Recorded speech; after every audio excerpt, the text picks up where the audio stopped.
Welcome. Today is day 4,955. We're really excited to welcome Karen Odden here. Tonight, though, I'll introduce first our conversation partner, Milwaukee's own Erica Ruth Neubauer, author of the Jane Wunderly Investigations, Agatha Award-winning series. Books include Murder at the Mina House, Danger on the Atlantic, which Karen's holding here, the forthcoming Intrigue in Istanbul, too. So look out for that. She's going to be asking questions, quizzing, generally harassing Karen Odden. We're really happy to welcome her. She's author of books such as Down a Dark River, A Lady in Smoke, A Dangerous Duet, among others. She actually taught literature over up the street at UWM for a time. She's contributed essays to lots of books and journals, including Studies in the Novel, Journey of Victorian Culture, Victorian Crime, Madness, and Sensation. You're noticing a theme here. And is, of course, a member of Mystery Writers of America and Sisters in Crime. She's here tonight with her new Victorian era, you knew that would come up, Mystery Under a Veiled Moon. And if you want to hold up both books, you'll notice this is the Sisters in Boat Books evening. Indeed. Please give them both a warm welcome. Okay. Well, welcome, everyone. Thanks for joining us tonight. Karen. Yes. Let's start out talking about, so your first three books all feature young women protagonists. Yes. This is very much a departure. This is a male protagonist. How did you come up with the idea for this series featuring a male protagonist? You know, it was by necessity. My first three books, okay, I just realized I said I need a man, kind of like that. That's the only time in my whole life I'm ever going to say that. Okay, so so you're right. My first three books each featured a different young woman protagonist who's caught up in some kind of mystery because someone she loves is either murdered or injured.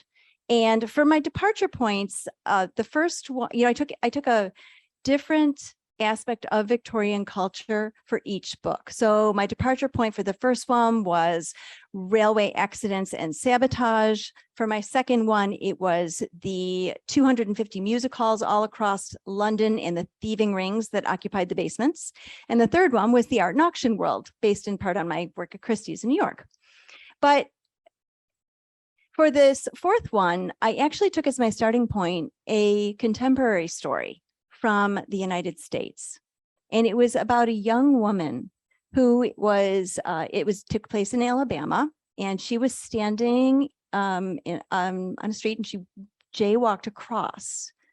And it was a quiet street. It wasn't super busy. She was jaywalking across and a car comes flying around the corner and hits her. And the man is drunk. She's put in the hospital for months. And when her family sued on her behalf, the judge awarded her $2,000 because she was jaywalking ostensibly. And I mean, there's all kinds of things wrong with this story, but what struck me in the aftermath was that her father threatened the judge's daughter. And the reason that struck me was I thought, this is not simple revenge. There's something different here. And I think that what he's trying to do is make the judge understand what it is to almost lose a child. To some extent, this is a last-ditch howl for understanding and empathy. Like, do you get it? And so I wanted to write a story about failures of empathy, revenge, vengeance, all these kinds of things. And of course, I wanted to put it in Victorian London. And so I thought, okay, well, I'm going to need judges and lawyers and, witnesses who are lying and all this other kind of stuff. And I was not 15 minutes into working on this story when I realized I could not do this with a young amateur woman sleuth. So Inspector Mickey Corravan came into being because I needed him. And so originally he actually started out as Inspector Wren. I didn't even know he was Irish until I was about halfway through writing Down a Dark River, and I realized, he's Irish. He keeps coming to me in my head as Irish. The Irish were outsiders, very much so. In the 1870s, there was a lot of anti-Irish literature, and it was ugly. But anyway, so I came up with this idea for this book and I wrote it and I gave it to my agent and he sold it to Crooked Lane. And they said, well, we would like to have a second book. We want to do a 2-book series. So you're going to have to write a second one about Inspector Corravan. And that's what Under a Veiled Moon is. So. Awesome. I mean, you kind of brought up one of my questions here because it really did strike me as a powerful choice to make Corravan Irish because he is an outsider. He's not an Englishman, and so I guess that was a conscious choice. It was my question. It was a conscious choice to make him an outsider. How does that kind of affect how he's able to work at his job? That is a great question because it does affect how he's able to work and what kinds of people will and will not be willing to talk to him. And the second reason, though, he's an outsider, he's kind of like a salmon swimming upstream twice because he is a member of Scotland Yard. And we all think of Scotland Yard as sort of the elite branch, the good guys, the ones who come in for the really tough cases. But in fact, in 1878, they were profoundly distrusted and they were almost disbanded because in 1877, in the fall, 4 of the senior inspectors at Scotland Yard were tried and convicted of taking bribes from con men. Like thousands of pounds worth of conning was going on. And these people were, helping them escape, getting them boats on the Thames. There was one newspaper account where it was almost laughable. So they found out where the con men were staying. There was a gang of 4 and they were in this house. And so the 2 people who were in their pay, 2 of the inspectors, went to the house and knocked very loudly on the door. "This is the police, open up," several times. And they hear the back door slamming. They're just running out the back door. This is like an alarm system. And then the other 2 had gotten them a boat down by the Thames so that they could cross and get to the south side and get to Lambeth and get out of London safely. So, anyway, they were convicted. And as a result, nobody was trusting the Yard. And these weren't rookies. These were men with 80 years of experience combined. So you kind of wonder what they were doing in the other 20 years. But as a result, nobody wants to talk to the Yard. And so between him being Irish and being Scotland Yard, he sometimes runs up against people saying, "No, I won't talk to you," or slamming the door in his face, or lying to him because they don't want to tell him the truth. So, and we've kind of touched on him, but what else can you tell us about Michael Corravan? Like, what is he like? Talk about his personality. So Michael was born and raised in Whitechapel, which some of you may know is Jack the Ripper territory in the 1880s, where Jack the Ripper killed 5 women. And he was actually born in Ireland. His parents brought him over to Liverpool, which was kind of like the nearest point over during the potato famines, which were 1845, 6, and 7. I didn't realize this, but 1 million Irish died during the potato famines. And that wasn't even counting the people who were getting on what they called coffin ships in Liverpool to go over to Canada. And they were called coffin ships because 70% of the people died on them. And everybody went down into the hold and you just, anyway, it sounds pretty dreadful. But he comes over to Liverpool and Michael's father cannot get work. He's a silversmith by trade, but because he's Irish, he can't get work. And so they go down to London and he's hoping to find work there and he can't again. So he did what a lot of Irish people did. They kind of plied their trade sideways. So he became a counterfeiter. But when Michael is 3 years old, his father, actually the whole apparatus explodes. These were really dangerous chemicals they were working with, and he dies. And so his mother raises him until Michael is 11, and then she vanishes and nobody has any idea what happened to her. And she was a loving mother. She wasn't, everyone's very surprised by this. She vanishes. And so for several years, he's basically a thief on the streets, surviving by his wits. And getting some help from some families nearby, people who his mom knew and that kind of thing. But he eventually, when he's about 15 years old, and this is a really sort of telling episode. He's walking along and he passes this alley in Whitechapel and he hears 3 guys beating up a 4th one and calling him dirty Irish. And Michael Corravan, for 4 years now, he's been what they call a star glazer. And what that means is he's one of 3 people. So there'll be one person who's a lookout. He will go and he inserts his knife along the side of a window and cracks it into like a star shape, but you can then remove the window easily without making a noise. And then the third one would grab everything in the storefront window and then they would run. And this is how he earned basically food and a place to sleep at night by bringing all of this back to this thieving gang. So he's really good with his knife. Anyway, so he sees these 3 guys being, and before he even knows what he's doing, he grabs the tallest one, puts his knife to his throat and says, lay off him. And of course, then there's a fight and a skirmish and everything else. But he does rescue Pat Doyle. The 3 boys go running off and Pat says to him, you've got a big cut on your forehead. Let's go home and my mom will fix this up. And this is how Corravan ends up with the Doyle family. He's adopted. But one of the things he takes out of Whitechapel is a firm belief in the importance of being strong, being a rescuer. This is how you earn your place in the world, by being, tough and earning your own way and not making anybody take care of you very much. So his vulnerability is pretty well stuffed down. And down at Dark River, one of the problems that he's got is that he doesn't know how to empathize with people who are powerless. He won't let himself go there because when he was powerless, it was really scary. And so he's become this rescuer figure. And being a rescuer means you never have to be vulnerable. And so he's kind of an emotionally complex.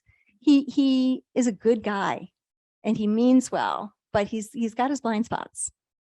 I mean, you obviously have like very detailed knowledge of what his backstory is. I'm really curious. Yeah, right? Like, he's real in my head. Honestly. I'm curious though, are you learning this about him as you're writing, or is this something that you come up with before you embark on writing him as a character? That's a great question. I came up with like a third to a half of it. And then as the story starts developing, he starts acting in a certain way. And I think, well, why would he act that way? What in his childhood would make him, for example, the first thing he does is reach for his knife. He is also the reason that he ends up becoming a policeman is that he and his adopted brother, Pat, are working down at the docks, which a lot of the Irish did. And he's slinging tea and coffee and all of this stuff. Well, then, as I'm beginning to think about while he was working on the docks, I do a whole bunch of more research and then pull, and I'm like, oh, okay, so this is what the Irish did on the docks. And so and I'm halfway through writing my book, but I find some more research and I tug that in. So the story, it's more fluid than, I come up with everything beforehand. It's not like that. You kind of bring it in. And then I thought, well, if he's on the docks, that's one of the places that the people who ran the bare knuckles boxing halls, which are totally illegal, I don't advise doing it. And that's where they would go and find their talent. So this guy O'Hagan, this Irish guy, comes and he's out there and he's kind of scoping out he looks pretty tough and he's got quick hands. Okay. So he comes over and he grabs Michael Corravan and said, hey, do you want to make a bunch of money? And, Corravan thinks, well, yeah, it'll help my family. It'll help me. So he starts boxing for O'Hagan. And these bare knuckles boxing halls are like down rungs of ladders, and they're muddy, and there's, rot gut alcohol on the floor and blood, and it is bare knuckles. There's no gloves and there's no rules. And of course, everything's run by the bookies. And so, but Michael Corravan does really well for a while. And O'Hagan says to him, okay, tonight you've got to throw a match. And Corravan's like, he's an 18-year-old guy. He's got a winning streak. He doesn't want to throw a match. He's like, why? He says, I'm not making any money on you. No one will bet against you. So you need to throw a match. And Corravan gets into the ring and I think he really wanted to, but he found he couldn't do it. He decks the guy and so so O'Hagan's furious, of course, because he's lost tons of money. He throws him out and there's this huge thing. And the next day, the police happen to come and raid the boxing hall, and O'Hagan assumes the Corravans ratted him out. And so he basically puts out word, if I find Corravan, I'm going to kill him.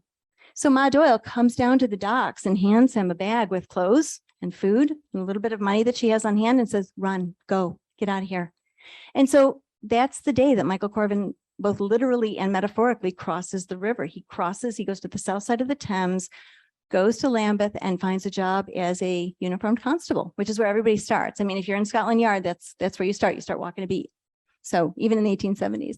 So, but like that didn't, even the bare knuckles boxing thing didn't even fall into place until I found out that business about some people go to the docks to find their talent there. And I was like, oh, now I need to look up bare knuckles boxing.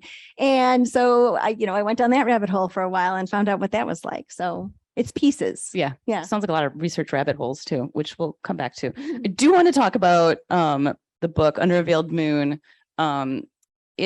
There's a couple of really interesting themes. One is obviously boats.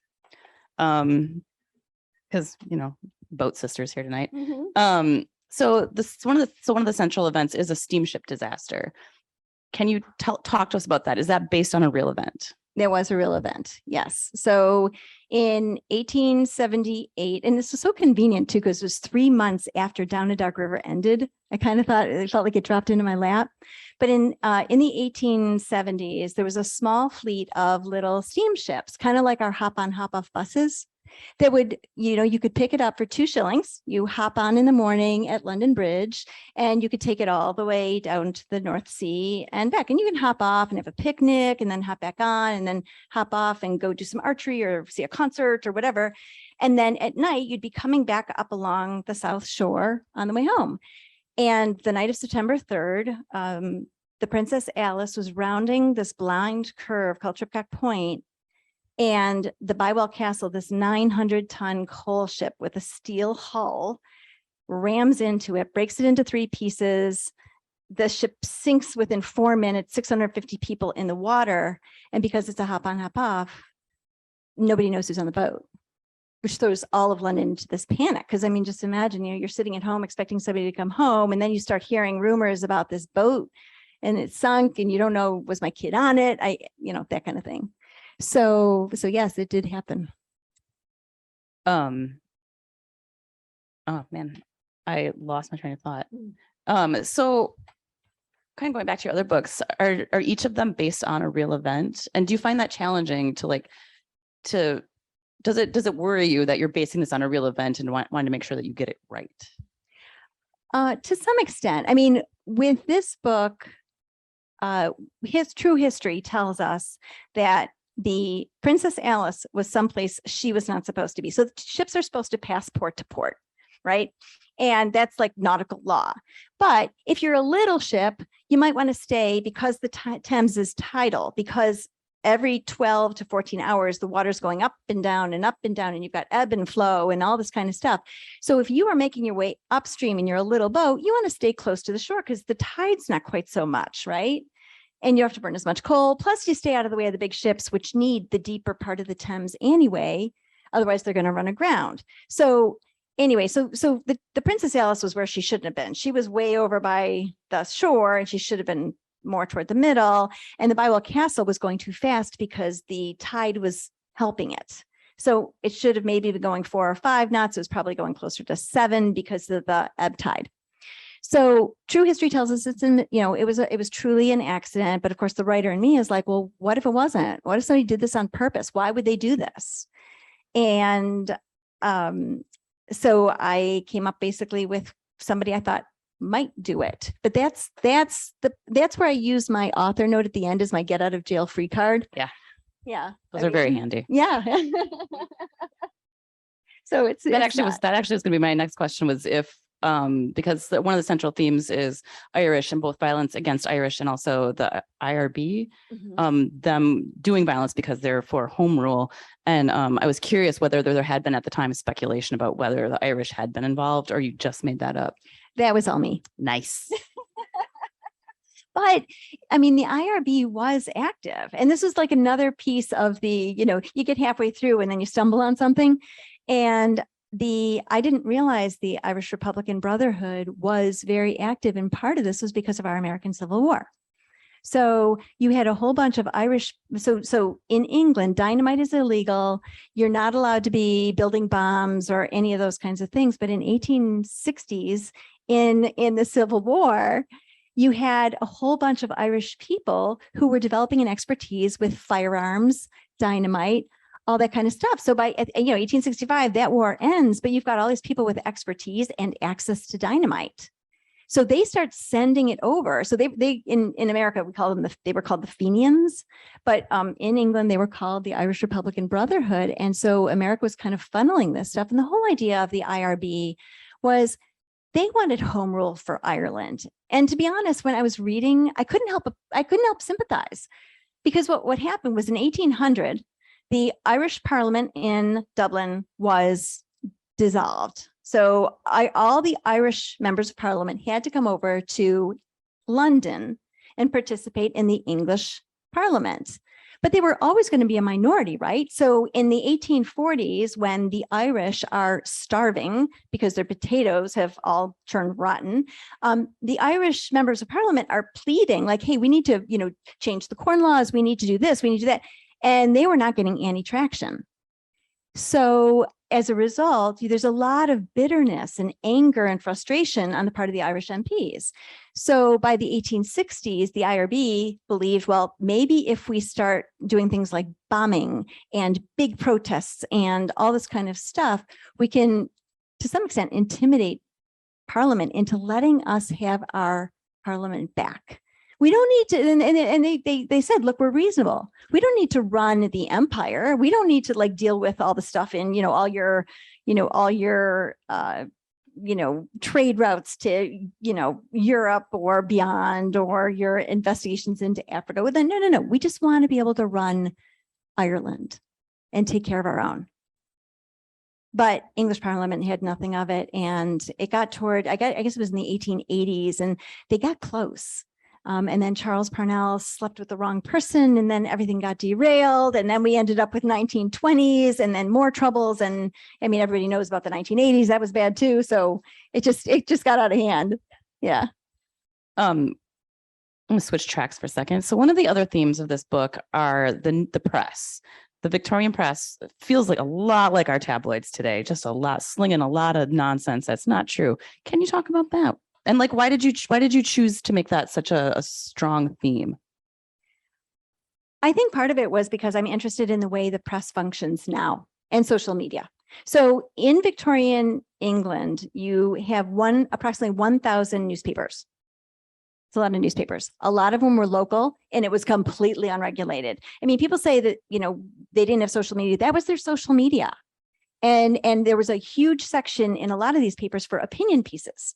So you had letters and people, and there were certain newspapers that had a very definite slant in one direction or another. There's one, I think it was Reynolds, that was very anti-police. Like anytime you could make up a headline that was terrible about the police, Reynolds had it. So I guess I was interested in the way that newspapers functioned to not only represent the events that were happening, but to produce meaning around them, to produce the kinds of stories that would go in one direction or another. And also the repetition that, sometimes a paper would print it and then somebody else would pick it up without checking to make sure it's true. And then it got repeated and repeated, and it takes on the appearance of truth.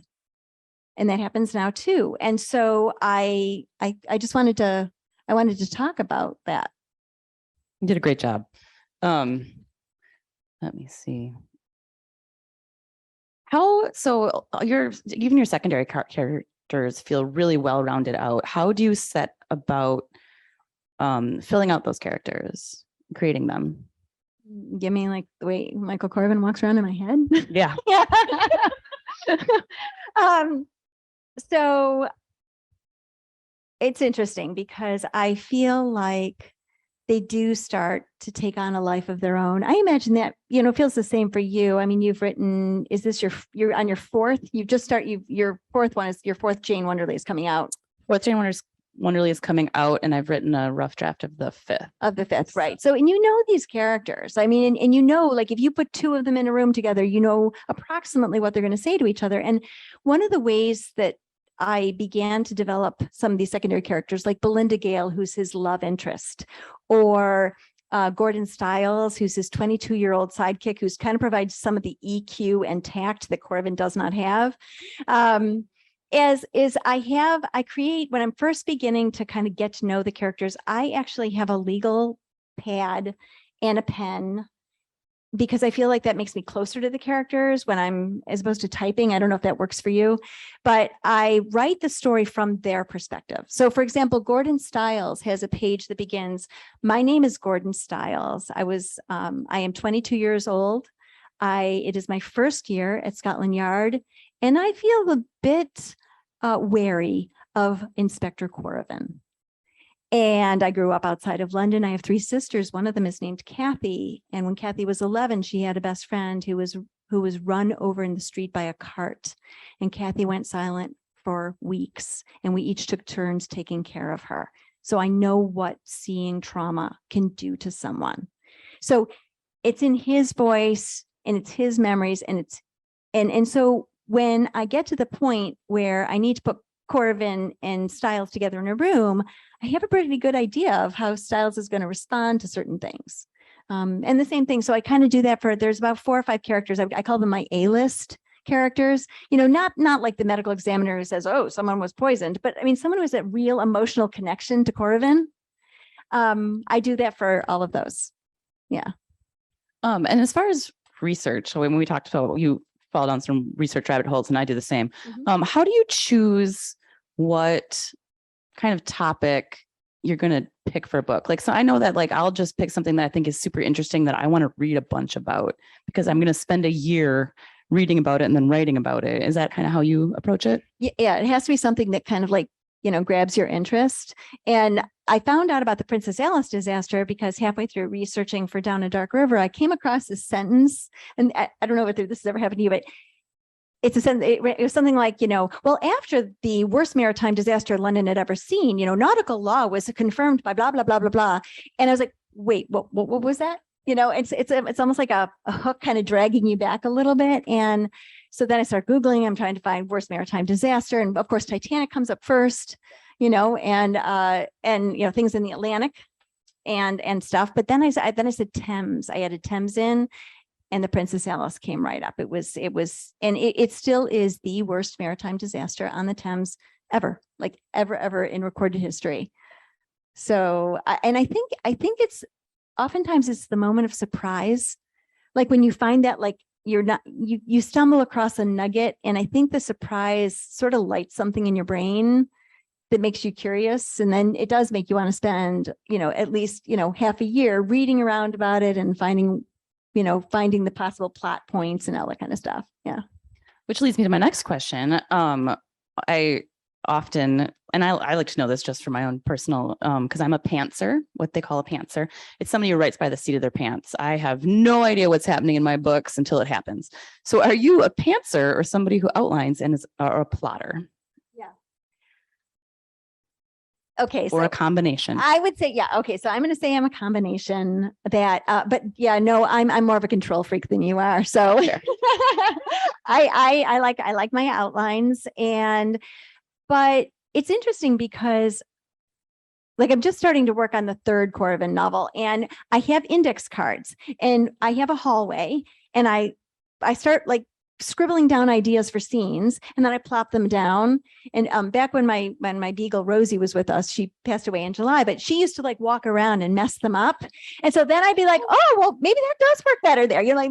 Obviously she was my assistant, but it was good because it did make me think, well, wait a minute, does that build better or does that build better? And what can I do if I put this here instead? And so I move pieces around. But sometimes scenes come to me full blown, full blast, and I just kind of slap them down on paper and so that is where I think it's almost like being a pantser, because I almost feel like I'm watching a movie that someone else has done and I'm just getting it down as quickly as I can on paper. That's not me even. That doesn't even feel like me. Yeah. That's fair. I've always admired people who can do an outline. Sometimes I know what happens the next day and I'll write oh, this is what should happen tomorrow. And I close my computer and go about my day. What does your writing process look like for you? How do you in the morning, what happens? Coffee. Yes. Coffee first, and then a little more coffee. Okay. So oftentimes I will hike in the morning if it's really nice, because I live in Arizona, and the Sonoran Desert at 7:30 in the morning is gorgeous. It's breezy, it's shadowy. And so I'll go out and do that first, usually, because later in the day it just gets too hot. Come back, and pop myself down at my desk, usually around 9:30 or so. And I usually write or do a combination sort of a writing and reading until 1 or 2. And then, throw some marketing stuff in there, because I think you probably know, I mean, the industry has changed a lot, I think, over the last 20 years. And now authors are expected to do a lot of their own marketing and social media. Speaking of social media, outreach, community stuff. So I do some of that. Yeah. Fair. I want to make sure I get to questions from the audience. Does anybody have anything they want to ask?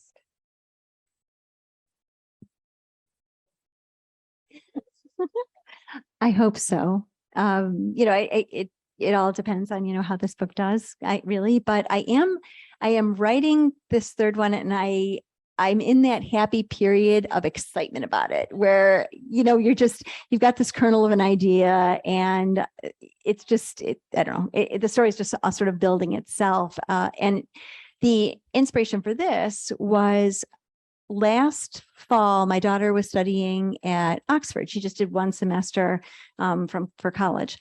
And I went over in December, ostensibly because, of course, I had to help her move out of her dorm. Anyway, so and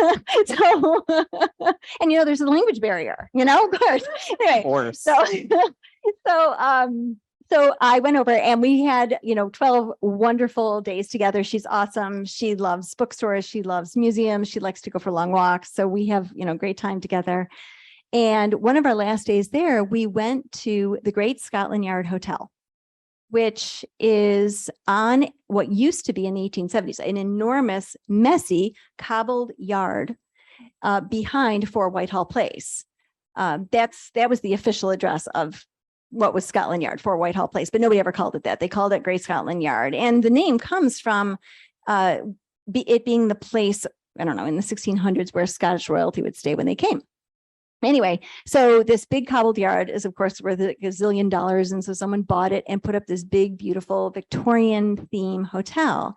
And if any of you are ever in there and you're interested in Scotland Yard, it's cool, because you go in and they have these cases full of memorabilia. So like the boots that some robber ran away and they got stuck in the mud of the Thames and they captured them, or they have, like the truncheons and the mugshots and all this really great stuff. Anyway, so we go in there, and there's a bar called the 40 Elephants.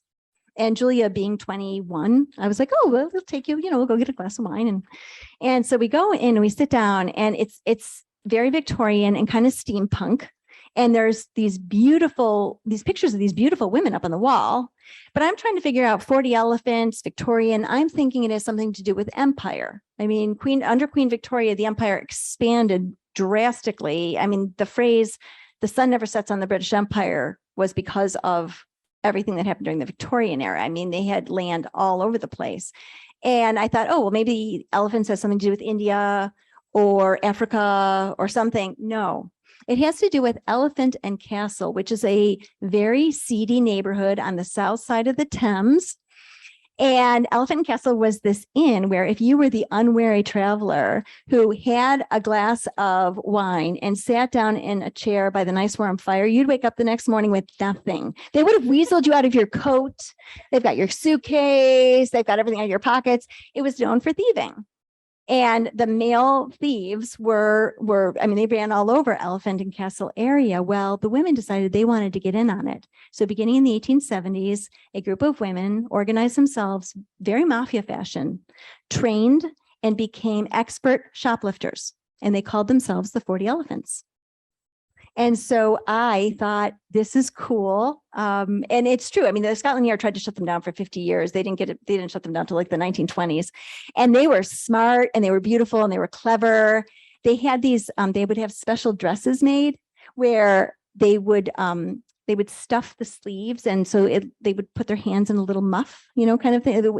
And then meanwhile, their hands are down there, grabbing things.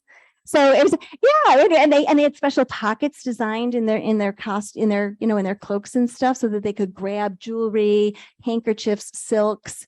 One woman was caught with 2 yards of linen in her pocket. Like, how do you fit 2 yards of linen in your pocket, right? Anyway, but I thought these women would be fabulous, like adversaries for Corravan. So this is number 3. That if sounds I like get to write so it. much fun. It's a blast. And yeah. I kind of don't want him to catch them. I'm really sorry. Oh, he won't shut them down. Okay, There's no good. way. He Okay, can't shut good. them down. Is there another question? I'm going to read that into here just so she wanted to know, how do you pick the names for your characters? That's a great question. And the names do change. Do your names change? Yeah, sometimes I start out with something and then I realize that that's not the right name for somebody. You'll get a little ways and you're nope, that doesn't feel right. It really is a feeling for me. Like if it feels like that is the right name for that person. Yes. And as you get to know them, you know whether it suits them or not. Yeah. So Michael Corravan actually started out Michael Wren. And I had a friend who read the book, and Michael Corravan is 6 feet tall, shoulders, a little rough around the edges. And this guy and this reader said to me, Wren is a really bad name for him. Like, he's not a little bird. You need to come up with something different. He's like a raven or something dark and scary. And then I started looking, when I realized he was Irish, I started looking up Irish names, and Corravan is a very common Irish name from County Armagh. So sometimes my character names change, but Belinda Gale, interestingly, she popped in and she never changed, and I don't know where her name came from. I think I based her on 4 Victorian women writers, and Belinda is the name of one of the heroines in one of their books. So I think that might have been where she came from. So sometimes I pull it out of Victorian novels, because then I know for sure that they were actually really, if you pull it out of a Trollope novel from 1870, you're sure that they are using that name at that time period, because you don't want to introduce a name, I don't think they were using Erica. Like, I don't know if you can't be a Victorian heroine. I'm sorry. I don't think so. You can't even be a thief. I know. Sorry. I'm disappointed, but I'll be okay. So my next question is, I know why so my books are set in the 1920s because cocktails. So, but why did you choose the Victorian era? What speaks to you about it? It's dark and murky. That's fair. I did back in 2001, I wrote my PhD dissertation on Victorian railway disasters. So I was at NYU, and I was curious about where the diagnosis of PTSD actually came from. And interestingly, it evolved out of the railway accidents that were happening in the 1850s, 60s, and 70s. Because, for example, Charles Dickens was in one. He was in one in 1865. He crawled out of it with his mistress, Ellen. His wife was at home with their children. And he walked around ministering to people. He had some brandy with them. And so he, helped people and, this kind of thing. It was a terrible crash because there were no safety devices of any kind, as you can imagine. Anyway, so he walked around helping people. And then the company sent an express train out to Kent to retrieve everybody and take them back to London. And he seemed perfectly fine, except the next day he got up and he was shaking and he developed tremors. He had these terrible nightmares. He wouldn't go to bed. He would fall asleep at his desk because he didn't want to go to bed because of the nightmares. He developed ringing in his ears, blood pressure problems. He died 5 years to the day after the crash. We would call this PTSD, but they didn't know what to call it. So they called it things like railway spine or concussion of the spine or railway nerves, or they were trying to figure out what exactly was going on. And under the existing jurisprudence of the time, you couldn't get money in a court unless you could tie it to an organ. So it literally had to be organic. So, you break your arm, they'll give you money, you get, some splinter goes flying through your kidney. Okay. But for nerves, so what they did was they tied it to the spine and said, it's real. These sympathetic medical men said it's real. And so they could sue these deep pocketed railway companies, which are joint stock companies. And so but this was the first time in the 1860s that medical men and legal men and newspapers and novels were all talking about one kind of injury, and they were all talking about it, borrowing each other's phrases. And eventually, like, for example, one of the things they'd always refer to is how it was beyond words, that you could not even explain how terrible the railway crash was. And this kind of gap, this inability to speak of it, became medicalized by Freud when he was theorizing hysteria in the 1890s. He was talking about how women can't, these women and men he was working with, these hysterics, couldn't name what had happened. They couldn't speak. And then you got World War I, where you've got, shell shock. And they theorized that a bomb would drop and someone, what they theorized back in the Victorian period was that ostensibly, these people were shaken up so badly by the railway crash, literally thrown around because, of course, there were no seatbelts, that little tiny lesions would form on their spine. And that's why you'd get all these bizarre symptoms all over the body. Well, shell shock, you'll notice the similarity in 1914, when they started writing about it, they theorized that the bomb would go off and it would cause little lesions in the gray matter of the brain. So you're using, again, they don't know how to talk about it. And so then when we get to PTSD, we're seeing a lot of the same kind of stuff. Anyway, that's what I was interested in. And so my first book I wrote, I was at home with my kids and thinking, okay, I want to dig out that old dream of writing a book. And I thought, well, what do I know about that not many people know about? Something interesting, something hasn't been done before. And so I put Lady Elizabeth and her laudanum-addicted mother on a train in 1874, and I ran it off the rails. And that was my first book. So, and then I just stayed there. I just stayed in Victorian London because it really feels like I feel like I have a nice basis of knowledge. If I had to write, your book, I can't even imagine the years I would feel like I had to put in for researching just to have a sense that I knew, what people wore, what people eat, the kind of phrases that they use when they're angry, like all those kinds of things. It's a lot of that little stuff that you want to get right for a historical novel. I think I got a little bit of that because my dad raised me on old black and white movies. So I watched a lot of movies from like the 30s that were, The Thin Man, all of that stuff. So I had like a base of all of that. Yeah. Any other questions? Yeah. So you mentioned your research, most of it sounds like is reading or from personal experience. Have you ever done like interviews for your research, or I don't know how, but just out of curiosity, what are they? The question is about forms of research and if interviews are one of those. I can't really do any research. 1870s, unfortunately, nobody's still living, but I don't mean